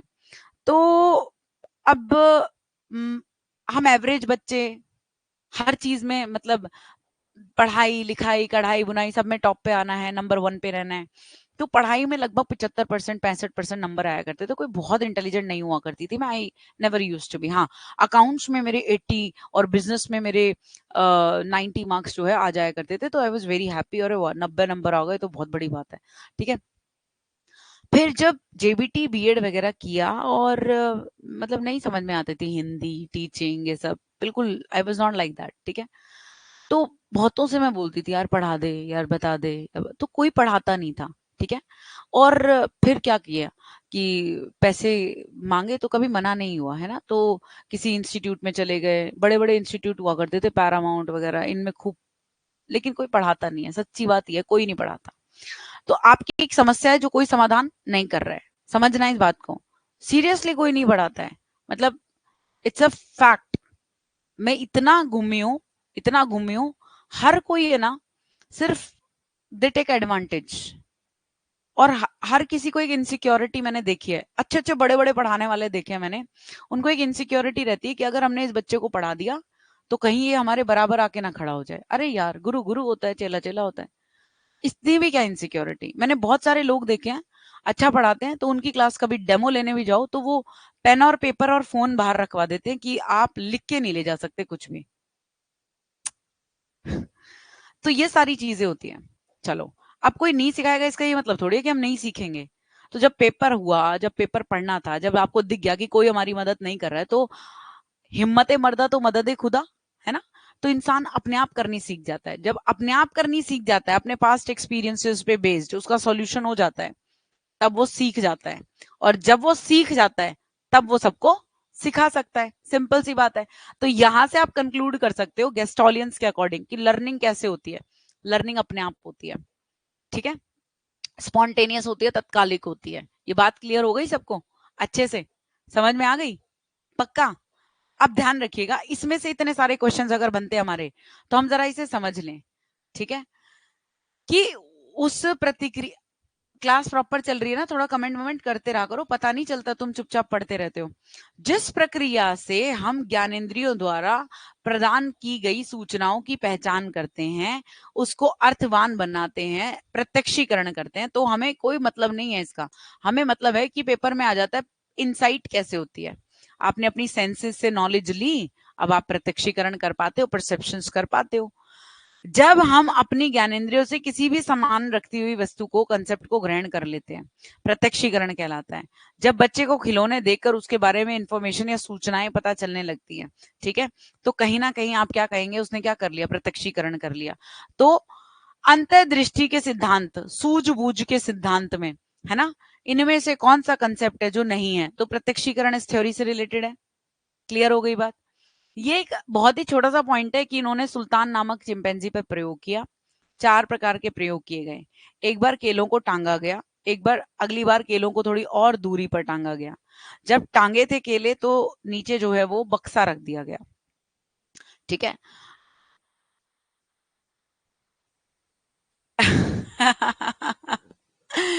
ज्यादा सीरियस नहीं होना, हाँ। एग्जाम्पल मैं इसलिए देती हूँ कि मैंने लाइफ से ही साइकोलॉजी सीखी है। यकीनन साइकोलॉजी कभी मैं पढ़ तो पाई ही नहीं, टाइम ही नहीं मिला, ठीक है। लेकिन हाँ, जितनी भी मैंने सीखी है, बिल्कुल प्रैक्टिकल लाइफ से सीखी है, सच्ची, ठीक है। तो अब समझिएगा कि यहां से क्वेश्चन कैसे आता है। अब एक्सपेरिमेंट सबको आता है, नहीं भी आता तो मैं एक बार बता देती हूँ। कोहलर ने एक सुल्तान नामक चिंपैंजी पर प्रयोग किया। अब उसके सामने समस्या रखी गई, और समस्या क्या, कि भूखा क्या मांगे, भोजन, तो केले चाहिए उसे। उसे केज में बंद कर दिया और केले लटका दिए। अब वो लटक रहा है, केले प्राप्त करने की कोशिश कर रहा है, लेकिन केले हाथ नहीं आ रहे, छोटा पड़ रहा है वो। फिर वो बैठ गया, खेलने लग गया। खेलने लग गया तो उसको एक बक्सा दिखाई दिया, वो बक्से पे खेलने लग गया। अब बक्से पे खेल के चढ़ के खेलने लग गया। फिर उसने देखा कि यार मैं तो ऊपर हो गया। फिर उसने केलों की तरफ हाथ मारा तो केले हाथ आ गए। आइडिया, है ना। तो आइडिया कब आता है, जब अपनी संपूर्ण परिस्थिति को आप अवलोकन करते हो, तब आपके माइंड में आइडिया आता है, ठीक है जी।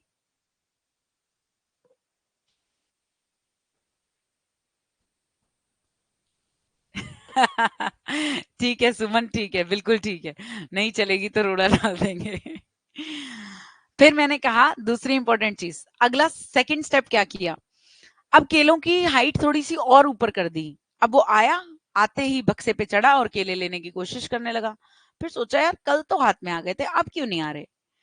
तो जब समस्या चल रही होती है ना और समाधान नहीं हो रहा होता, तो वो हमारे अचेतन मन में चलती रहती है जब तक हम उसे सॉल्व नहीं कर लेते। ये आप ध्यान रखना। कोई भी चीज है, भाई आपकी कोई भी समस्या है, नहीं हल हो रही, हालात नहीं बन रहे ऐसे, तो आप उसे भूलते नहीं हो, वो यहाँ चलती रहती है। आप बेशक किसी भी काम में लग जाओ, और जब तक वो हो नहीं जाती तब तक आपको सेटिस्फेक्शन नहीं आती, लर्निंग नहीं होती, ये फैक्ट है। अब दोबारा जब वो उस पर चढ़ा, फिर उसने दूसरा बक्सा देखा, उसके ऊपर रखा, फिर आइडिया आया, फिर उसने फिर से वो ले लिए, केले ले लिए। तीसरा स्टेप क्या था, मतलब तीसरी बार फिर ऐसा किया गया, इस बार बक्से हटा दिए, इस बार केले टांगे नहीं, इस बार केले बाहर पटक दिए, ठीक है। अब भूखे की नजर सिर्फ और सिर्फ केलों पर है, तो वो कभी ऐसे हाथ बाहर निकाल रहा है, कभी ऐसे, है ना, लेकिन उसके हाथ ही नहीं लग रहा कुछ भी। फिर उसके साइड में ऐसे उसने सारी नजर घुमाई, क्या आएगा क्या आएगा, क्या मदद कर सकता है, हाँ ये देखता हूँ। कोई स्टिक रखी हुई थी, वो स्टिक से खेलने लगा, राइट। फिर उस स्टिक को ऐसे मारा उसने, फिर ऐसे खींच लिया, फिर केले हाथ आ गए, उसने खा लिया। अगली बार केलों की दोरी, चौथे स्टेप पे, चौथी बार अगले दिन केलों को थोड़ा और दूर खिसका दिया, ठीक है, और स्टिक रख दी 2। अब वो आया, आते स्टिक से खेलने लगा तो केले लेने की कोशिश करने लगा। सोचा यार कल तो आ गए थे, इस बार क्यों नहीं आ रहे। फिर वो नजर गई पूरी परिस्थिति पर, देखा उसने, एक और उसको स्टिक दिखाई दी। फिर वो दोनों स्टिक ऐसी थी, वो खेलने लगा उससे। वो ऐसी थी संयोगवश जुड़ने वाली, वो जुड़ गई। अब जुड़ गई तो वो देखने लगा, यार ये लंबी है, किस काम आ सकती है। फिर उसको माइंड आइडिया आया, आइडिया केले लेके देखता हूँ, केले आ गए, तो उसकी प्रॉब्लम सॉल्व हो गई, राइट। ये जो है एक्सपेरिमेंट उन्होंने किए थे, क्लियर है। अब ये एक्सपेरिमेंट उन्होंने किए थे, तो यहाँ जरूरी है हमसे क्या क्या पूछा जाता है। प्रत्यक्षीकरण के नियम इनमें से कौन कौन से हैं या कौन कौन से नहीं है, ये आपका कभी भी अगर पूछा जाएगा तो टीजीटी पीजीटी में पूछा जाएगा। पीआरटी में इतना मुश्किल क्वेश्चन कभी नहीं पूछेगा। और हाँ, टीजीटी पीजीटी में आपको सिर्फ नाम पता होना चाहिए। कैसे, देखिएगा, प्रत्यक्षीकरण के नियम, लॉ ऑफ परसेप्शन में क्या क्या आता है। लॉ ऑफ प्रॉक्सिमिटी, प्रॉक्सिमिटी मतलब निकटता का नियम।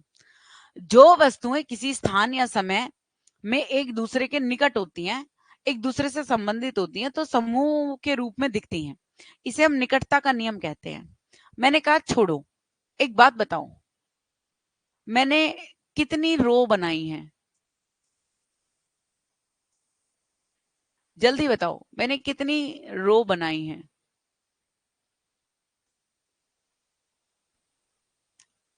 अब ये दिखाई कैसी दे रही हैं, अब ये 3 दिखाई दे रही हैं कि ये 2 एक ही लग रही हैं, ये 2 एक ही लग रही हैं, ये 2 एक ही लग रही हैं, हाँ या ना। निकटता की वजह से, निकटता की वजह से, क्लोजनेस की वजह से ये एक ही लग रही हैं, राइट। तो इसे हम क्या कहते हैं, निकटता का नियम, यानी कि प्रॉक्सिमिटी, लॉ ऑफ प्रॉक्सिमिटी। ठीक है, क्लियर है ये बात। कभी कुछ ना समझ में आए तो अपनी नॉलेज को जनरलाइज किया करो। कॉलेज में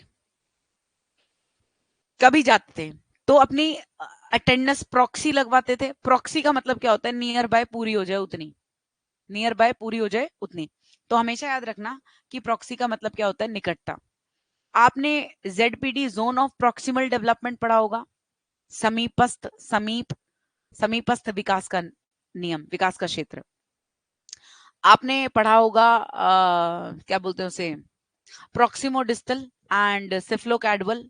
मैंने विकास के चैप्टर में पढ़ाया था, सिर से पांव तक सिफ्लोकैडवल, केंद्र से बाहर तक प्रॉक्सिमो डिस्टल। याद आया। तो प्रॉक्सी वर्ड कहीं पे भी आ जाए तो समझ जाना उसका मतलब होता है निकटता, नियर। ठीक है, याद हो जाएगा। अगला देखिए भाई, समानता का नियम क्या कहता है, जिन वस्तुओं में समानता होती है, विशेषता होती है, वो समूह एक ही बार प्रत्यक्षित हो जाता है, मतलब ढंग से समझ में आ जाता है।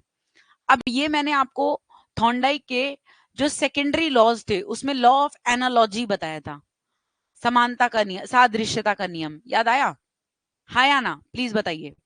ऐसे ही मैंने दूसरा नियम आपको यहाँ पे बताया कि भाई जब चीजें एक जैसी सी दिखती हैं तो लर्निंग आराम से हो जाती है, एक साथ हो जाती है। ऐसे ही गेस्टोलियंस ने लॉ ऑफ सिमिलैरिटी दिया, और लॉ ऑफ सिमिलैरिटी में उन्होंने कहा कि भाई जब चीजें एक जैसी सी दिखती हैं तो इजीली क्या होता है, लर्निंग हो जाती है। इसका मैं एक छोटा सा एग्जाम्पल देना चाहूंगी आपको। एग्जाम्पल क्या देना चाहूंगी, जैसे फॉर एग्जाम्पल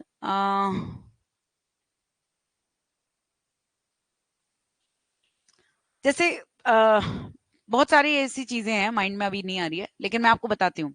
समानता के नियम, जैसे मैगी है ना, अब मैगी है, चाउमीन है, और जवे हैं देसी, है ना। हमें बच्चे को मैगी नहीं खिलानी, तो हम कई बार सोचते हैं इसको जवे मैगी कह के खिला देते हैं। हम विवान को खिलाते हैं, ऐसे बहुत खिलाया हमने, ठीक है। अब तो वो बुद्धि नहीं बनता, पर पहले बन जाता था, छोटा था जब। तो हमने कभी उसे मैगी नहीं खिलाई थी, तो हम क्या करते थे, मैगी जैसा क्या लगता है, जवे लगते हैं, तो सिमिलर सिमिलर से चीज लगती है, तो लर्निंग जल्दी हो जाती है कि हाँ ये क्या है, मैगी है। समझ गए। ऐसे बहुत सारी चीजें आप ले सकते हैं। अभी मेरे माइंड में नहीं आ रहा है बिल्कुल भी, लेकिन बहुत आपके अगर माइंड में आए तो प्लीज बताइएगा। जब चीजें क्या होती हैं, बिल्कुल सिमिलर सी होती हैं, तो लर्निंग जल्दी होती है। ठीक है, ये ध्यान रखिएगा। अगला है लॉ ऑफ कॉन्टिन्यूटी, निरंतरता। निरंतरता का मतलब क्या है? जब आप कभी भी निरंतर रूप से, जैसे फॉर एग्जाम्पल कोई भी चीज अगर निरंतर होगी, जैसे 1 2 3 4, ठीक है, 5 6 7 8 9 10, इस तरीके से ना आपने कभी किताबें देखी होंगी, ठीक है। मान लो मुझे यहाँ पे कुछ ड्रॉ करना था, ठीक, तो मैं इसको जोड़ती चली गई और वो बन गया। तो ऐसे करके जो होता है हमारा, वो निरंतरता का नियम होता है। इसको आप क्या कहेंगे कि भाई निरंतरता का नियम का मतलब है लर्निंग कैसे होती है, परसेप्शन कैसे होती है। जब चीजें कॉन्टिन्यूस होती है ना, तो कॉन्टिन्यूसली वो एक ही लगने लगती हैं। कॉन्टिन्यूसली क्या लगने लगती है? एक ही लगने लगती हैं। तो हम उसको कह देते हैं लॉ ऑफ कॉन्टिन्यूटी। ठीक है, क्लियर आया? ये बात समझ में आ रही है? थोड़ा थोड़ा लेवल थोड़ा सा पीजीटी टीजीटी के हिसाब से जा रहा है, कोई दिक्कत तो नहीं है? ठीक है। लॉ ऑफ स्मॉलनेस, भाई मान लो अगर हम बात करें कि जब हम एक बड़े भाग में एक छोटा भाग, तो हमें क्या लगता है कि भाई ये बड़ा है ये छोटा है। इसका मैं आपको एक एग्जांपल ऐसे देना पसंद करूंगी। सपोज मैंने आपसे कहा कि भाई ये है, और ये जो है वो जल भाग है, और ये जो है वो भूमि भाग है। आप मुझे बताओ आपको क्या दिखाई दे रहा है, भूमि भाग ज्यादा है या जल भाग ज्यादा है? जल्दी बताओ, जल भाग ज्यादा है या भूमि भाग ज्यादा है? जल्दी से बताओ। अगर आपने बता दिया तो प्रत्यक्षीकरण अच्छा करते हो आप। जल भाग ज्यादा है या भूमि भाग ज्यादा है? जल्दी बताओ।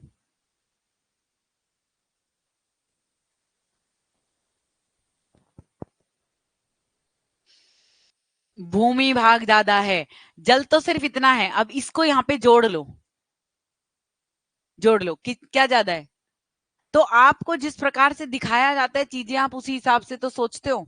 सबने जल आंसर दिया, सिर्फ इमाम का आंसर सही है। इमाम शाबाश, बहुत बढ़िया, समझ गए ये बात? तो देखने में जल ज्यादा लग रहा है, लेकिन एक्चुअली में भूमि का यही हिस्सा, और यहाँ पे कर लो कोई दिक्कत नहीं है, तब भी भूमि ज्यादा है।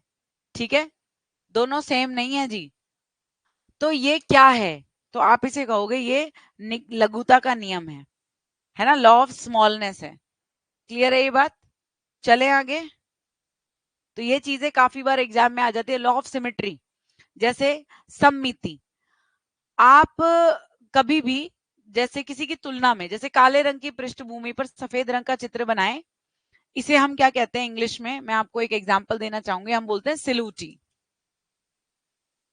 सिलौटी, कभी गूगल पे डालकर देखिएगा सिलौटी क्या होता है। सिलौटी क्या होता है, आप कभी भी एक ब्लैक पेज पर व्हाइट ड्राइंग कीजिएगा, वो उभर के ही अलग तरीके से आएगी। ठीक है, क्लियर है बात? डब्बे में सेम नहीं था, सुनो ना मेरी बात। दिखाई क्या दे रहा है? जल दिखाई दे रहा है ना ज्यादा, लेकिन इसको आप इसलिए यहाँ पे जोड़ के नहीं लगा पा रहे क्योंकि यहाँ दिखाया दिखाया नहीं जा रहा। समझ गए? डाउट तो नहीं है कोई? तो इसे एक बार पढ़ लेना आप लोग, समझ में आ जाएगा। ठीक है, कि जब भी हम काले रंग सममित क्षेत्र बना हुआ है और सफेद रंग से एक और क्षेत्र बना हुआ है, जब हम ऐसा कभी करते हैं कि जैसे for example drawing white colour on the black background, है ना, तो black colour is symmetric and white colour is asymmetric. ठीक है, तो वो क्या हो जाता है, वहां पे सिमेट्री लगता है या नहीं लगता। ठीक है, आइए नेक्स्ट पे चलते हैं। तो लॉ ऑफ क्लोजर, पूर्ति का नियम। जब छोटे छोटे छिपे हुए अंश उन्हें हम भर लेते हैं, ठीक है, तो वस्तुओं का प्रत्यक्षण उनके अलग अलग भागों के रूप में नहीं बल्कि पूरी आकृति के रूप में होता है। जैसे दो लाइनों को मिलाकर एक बड़ी लाइन बनाना। जैसे फॉर एग्जाम्पल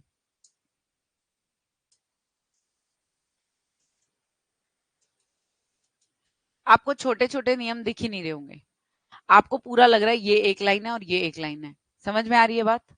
ठीक है, इसे बोलते हैं पूर्ति का नियम, लॉ ऑफ क्लोजर। अब जो टीजीटी पीजीटी वाले बच्चे, खासतौर पे पीजीटी साइकोलॉजी वाले, वो ध्यान रखना, ये आपको कैसे समझना है कि भाई प्रत्यक्षीकरण के नियम कौन कौन से हैं। पहला लॉ ऑफ प्रॉक्सिमिटी, दूसरा लॉ ऑफ सिमिलैरिटी, ठीक है, तीसरा लॉ ऑफ कॉन्टिन्यूटी, चौथा लॉ ऑफ स्मॉलनेस, लघुता का नियम। फिर पांचवा लॉ ऑफ सिमिलैरिटी, ठीक है। छठा लॉ ऑफ क्लोजर, ठीक है, पूर्ति का नियम। ऐसे ही याद रखना लॉ ऑफ प्रेग्नेंस यानी कि गुड एक्वायर या लॉ ऑफ सिंप्लिसिटी कह सकते हो। तो आप इसके लिए वर्ड यूज करते हो 6 यानी कि यहाँ पे लिखोगे 7, ठीक है। क्लियर है ये बात सभी को? आइए मैं एक बार बता देती हूँ फटाफट से, फिर आगे चलेंगे। इसको हम उत्तम आकृति का नियम भी कहते हैं। प्रेग्नेंस का नियम किससे संबंधित होता है? तो आप कहोगे उत्तम आकृति का नियम कहते हैं। इस नियम के अनुसार व्यक्ति देखे गए उद्दीपन को एक संतुलित और समेकित आकृति के रूप में प्रत्यक्षण करता है। जब उद्दीपन पैटर्न इतना संतुलित और समेकित नहीं भी हो सकता तब भी। दूसरे शब्दों में हम उन चीजों को पसंद करते हैं जो सरल, स्पष्ट और क्रमिक है। इनको प्रस्तुत करने में बहुत कम समय लगता है, ठीक है। जटिल आकृति आने के बाद भी हमारा दिमाग उसको सरल आकृति के घटकों में पुनर्गठित करता है। लोग अस्पष्ट और जटिल चित्रों को सरलता रूप से ग्रहण कर लेते हैं। प्रेग्नेंस का नियम क्या है मैं बताती हूँ आपको सिंपल टर्म्स में। आपने कभी वो वाली पेंटिंग्स देखी हैं जिनमें कुछ देर तक देखते रहो तब जाके रियलिटी दिखाई देती है? हाँ या ना? कभी देखी है वो वाली पेंटिंग्स? याद आया? बहुत ही घुमावदार होती है, सिर घूम जाता है, लेकिन उनको 10 सेकंड 20 सेकंड तक देखते रहो, आपको रियल पिक्चर दिखाई देने लगेगी अंदर है क्या। वो प्रेग्नेंस का नियम ही है, ठीक है। क्लियर है? चलिए, लॉ ऑफ जनरल डायरेक्शन यहाँ पे मैं लिख देती हूँ। जैसे यहाँ 7 लिखा है तो यहाँ पे 8 लिख देती हूँ। निश्चित सामान्य दिशा का नियम, लॉ ऑफ कॉमन फेट। जैसे when a person is told कि दो ऑब्जेक्ट हैं, दोनों को एक ही डायरेक्शन में जो है वो थ्रो किया गया है, तो to persons move in the same direction, then that person perceives a certain direction. Example जैसे जब when any student is asked, जैसे for example मैंने कहा जब एक छात्र को बोला जाता है कि वह एक ही दिशा में 10 बिंदु बनाए, तो वह दिमाग में निश्चित दिशा का प्रत्यक्षीकरण करता है, मतलब perceives a certain direction। अब दोनों के दिमाग में कोई भी डायरेक्शन आ सकती है, ठीक है। तो हम इसे बोलते हैं law of definite general direction, ठीक है। क्लियर हुई ये बात? ध्यान रखिएगा, बस इतना ही बहुत है कि आप इसे पढ़ लें, पढ़ के समझ में आ जाएगा। डन। अब आ जाती है हमारी अगली थ्योरी। 10 मिनट रह रहे हैं, ये और कंप्लीट करा देती हूँ तो थोड़ा सिलेबस आगे हो जाएगा। देखो, सबसे जरूरी है सामाजिक अधिगम का सिद्धांत, जिसका दूसरा नाम है प्रेक्षणात्मक अधिगम, सोशल लर्निंग थ्योरी। और इसी का जो नाम है वो है आपका कॉग्निटिव लर्निंग थ्योरी,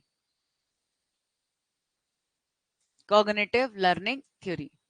तो आप इसे बोल देते हैं एसएलटी, सीएलटी, ठीक है।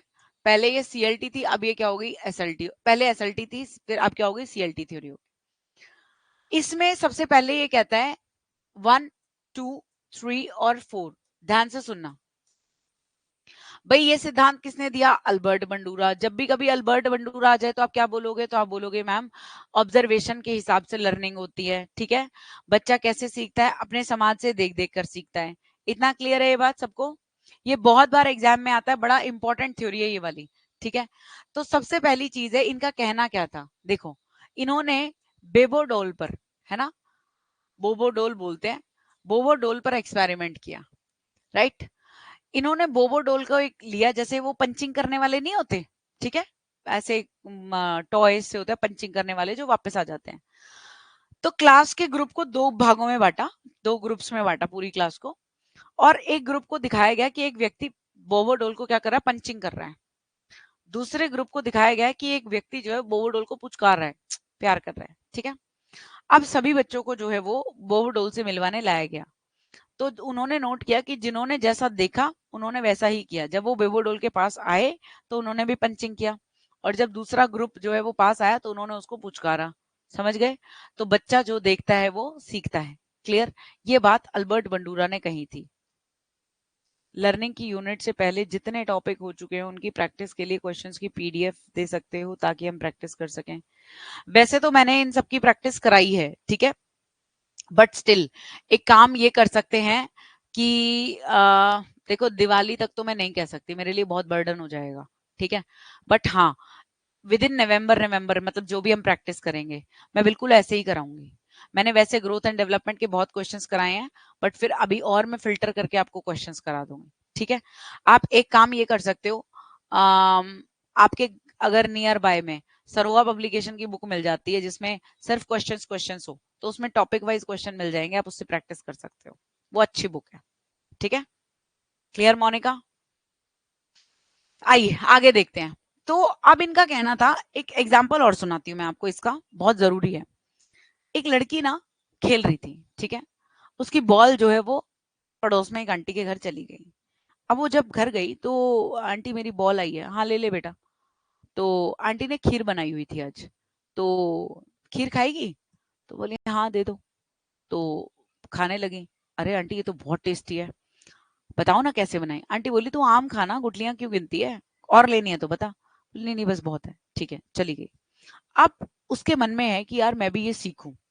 तो सबसे पहली चीज, जब कोई अच्छी चीज आप देखते हो तो आपकी पहले उसके प्रति अटेंशन जाती है। अब आपका इंटरेस्ट तो बन गया, अटेंशन तो हो गई। अब आप क्या करोगे, उसे अटेंशन के अंदर ऑब्जर्व करोगे। महिलाएं तो सबसे ज्यादा कैसे सीखते हैं, अपनी मम्मी को सारी उम्र ऑब्जर्व कर करके, क्योंकि मम्मी काम तो कराती नहीं। लेकिन ससुराल में बिल्कुल अपनी मम्मी की तरफ काम कैसे कर लेती है, क्योंकि सारी उम्र मम्मी को ऑब्जर्व किया होता है। सिंपल। ऐसे ही आप कुछ भी मान लीजिए, कुछ भी, मम्मी नहीं सभी को क्या होता है, मैं मम्मी का तो सिर्फ एक एग्जाम्पल दे रही हूँ।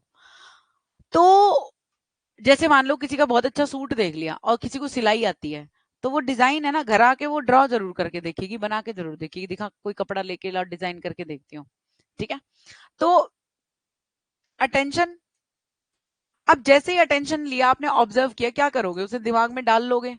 दैट इज रिटेंशन, यानी कि धारण करना।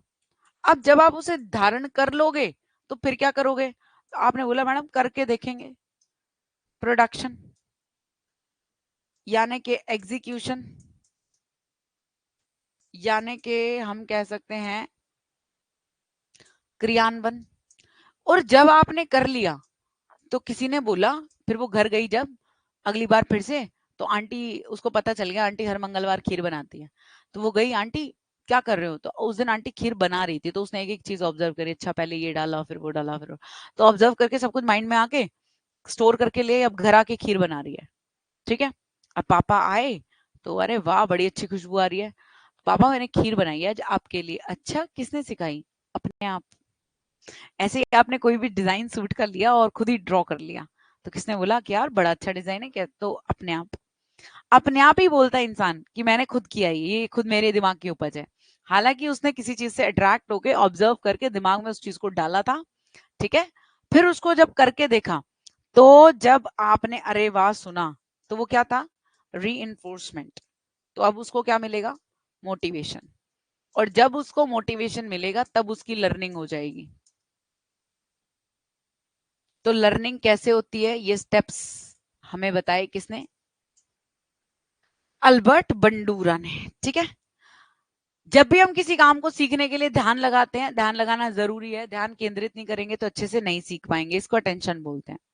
फिर काम को करने के लिए हमें स्मृति की जरूरत पड़ती है। ठीक है, जैसे विमान कह रहा था मैंने सीखा है बिल्कुल सही बात है जब हम अपनी स्मृति से कुछ धारण नहीं करेंगे तो उसे प्रयोग नहीं कर पाएंगे। अब बार बार अगर हम प्रक्रिया करेंगे, अभ्यास करेंगे, तो हमें परफेक्शन हासिल होगी, है ना, स्मृति का सहारा लेंगे, और लास्ट में हमें क्या मिलेगा, अभिप्रेरणा, वो सीखने को और प्रभावित। अगर हम बच्चों को पुरस्कार या प्रशंसा देते हैं तो उनका मोटिवेशन बढ़ता है। तो आप ये चारों स्टेप कर लोगे अच्छे से, हाँ या ना? अब देखिए इस, अच्छा यहां से हमारी दूसरी स्टोरी स्टार्ट हो जाती है, थ्योरी स्टार्ट हो जाएगी उसूबल की। आज के लिए इतना काफी है। आज हमने स्किनर की थ्योरी, कोहलर की थ्योरी, और हमने बंडूरा की थ्योरी, ये थ्योरीज कंप्लीट की हैं। जल्दी से बताइए, it was okay with you, any doubt? किसी को कोई डाउट है तो पूछ लो, आज आप पूछ सकते हो, कोई दिक्कत नहीं है।